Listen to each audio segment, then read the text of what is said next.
Hello viewers, welcome back hour another new video. Viewers, আমরা আজকে একটা গুরুত্বপূর্ণ অ্যান্ড্রয়েড ফোনের সেটিং নিয়ে ডিসকাস করব। তো সেটা হচ্ছে আমরা যারা আমাদের প্রত্যেকের অ্যান্ড্রয়েড ফোনের একটা পাওয়ার বাটন আছে। তো আমরা দৈনিক কত বাজে ফোনটা অন করি, কত বাজে অফ করি তা বলাবিহীন। তো এই ক্ষেত্রে আমরা পাওয়ার বাটনের উপর যখন প্রেসার পড়ে বারবার অন অফ করার ক্ষেত্রে, তো আপনি যদি ফোন থেকে একটা সেটিং অন করে দেন খুব ইজিলি ভাবে, তাহলে আপনার ডিসপ্লেটা অন অফ খুব ইজিলি ভাবে করতে পারবেন। তাহলে পাওয়ার বাটনের উপর প্রেসার পড়বে না, চাপ পড়বে না।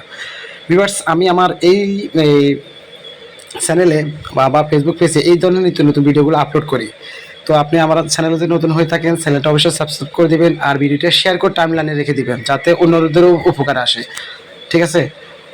আর লাইক কমেন্ট করতে কখনো বলবেন না।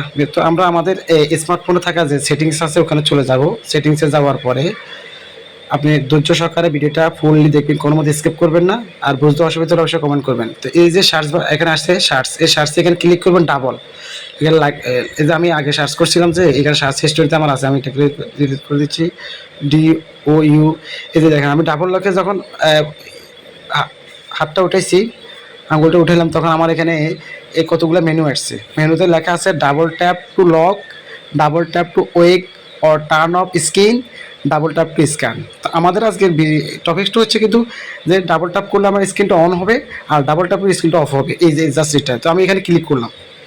এখানে ক্লিক করার পর আমি এই যে এখানে যে এটা আমি এখন আমার অন করা আছে, আপনাদের অফ থাকবে। তো আপনারা এটা এভাবে অফ থাকবে, আপনি জাস্ট এভাবে অন করে দেবেন। এখন দেখেন, দেখেন এই যে আমি যে এটা করছি, এটা আমার কাজটা হচ্ছে কিনা দেখেন। আমি ডাবল ট্যাপ করলাম, ফোন অফ হয়ে গেছে, আবার ডাবল ট্যাপ করলাম, ফোনটা অন হয়ে গেছে। তাহলে আপনাদের পাওয়ার বাটনের উপর যে প্রেশারটা সেটা কমে যাচ্ছে। তো ভিউয়ার্স, আজকের ভিডিওটা এটুকু পর্যন্ত। ভালো থাকেন, সুস্থ থাকেন, আল্লাহ হাফেজ। Wish you all the best, no more today.